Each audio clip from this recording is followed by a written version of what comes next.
A miller had 3 sons, his mill, a donkey, and a tomcat. The sons had to grind, the donkey had to get grain and carry flour away, and the cat had to catch the mice away.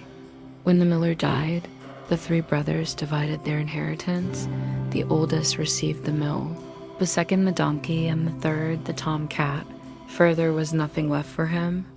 Thereon he was sad and spoke to himself, "But I have gotten all the worst. My oldest brother can mill, my second can ride on his donkey.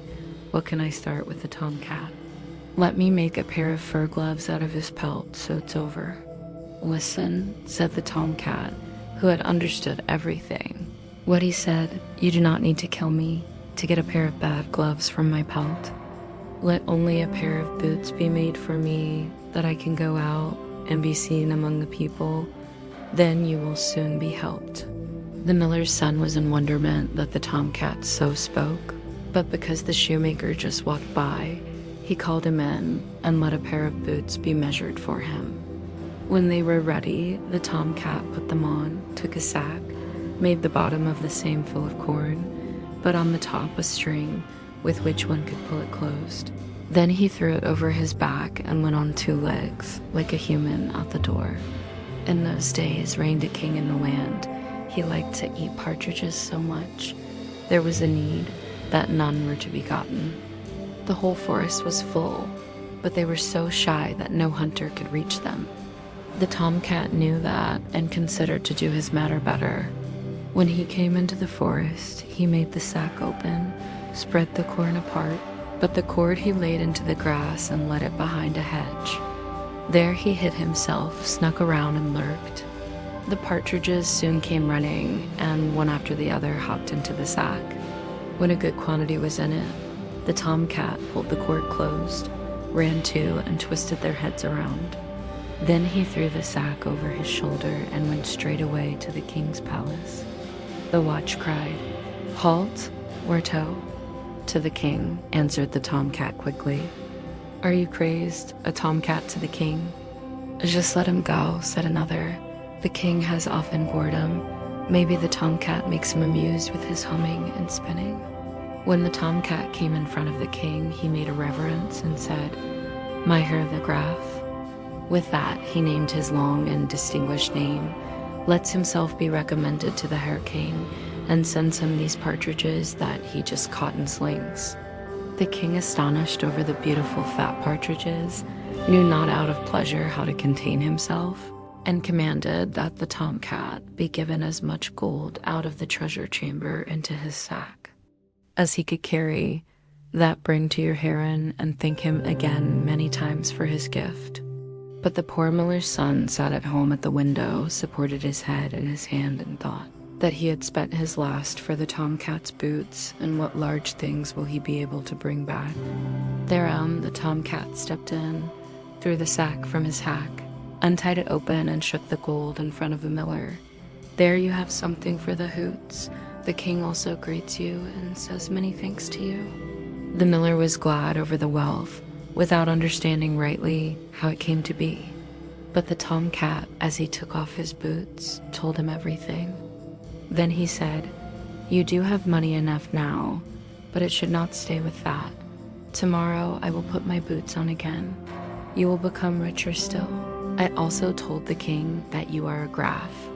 On the next day, the torn cat went, as he had said, well booted to hunting again, and brought the king a rich catch.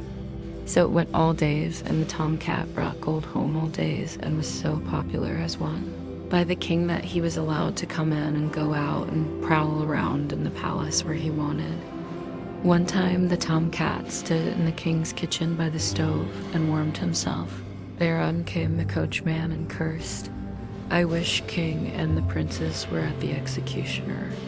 I wanted to go to Wirtshaus and drink once and play cards.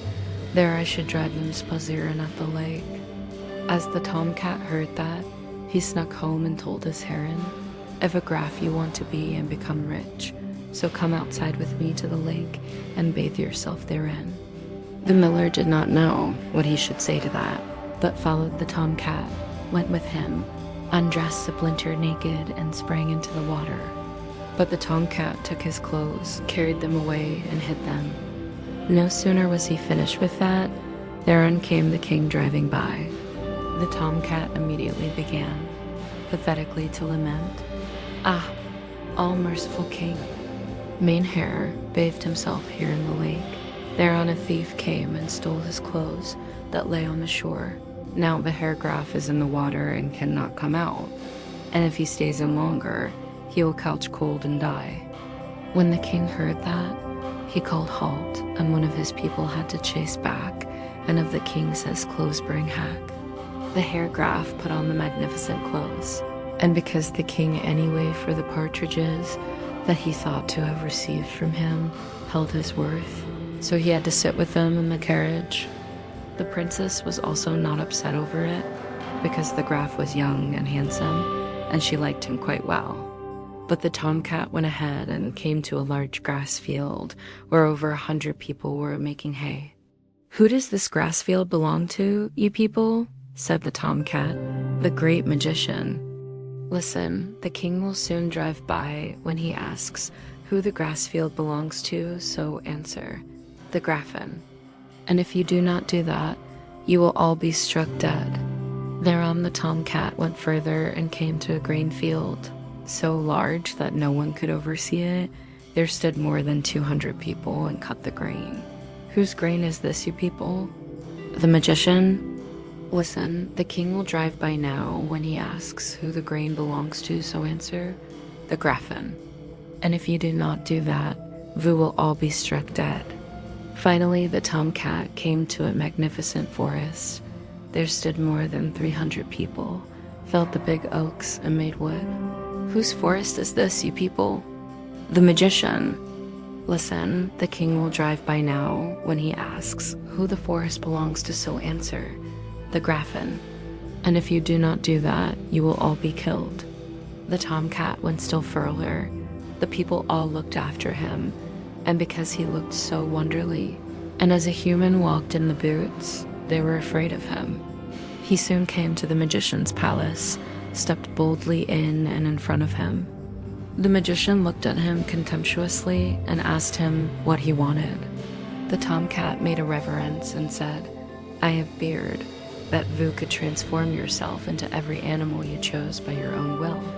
What a hound, fox, or even wolf concerns, that I will well believe, but of an elephant, that seems to me quite impossible, and therefore I have come to convince myself." The magician said proudly, "That is a trifle to me," and in that wink of an eye was transformed into an elephant.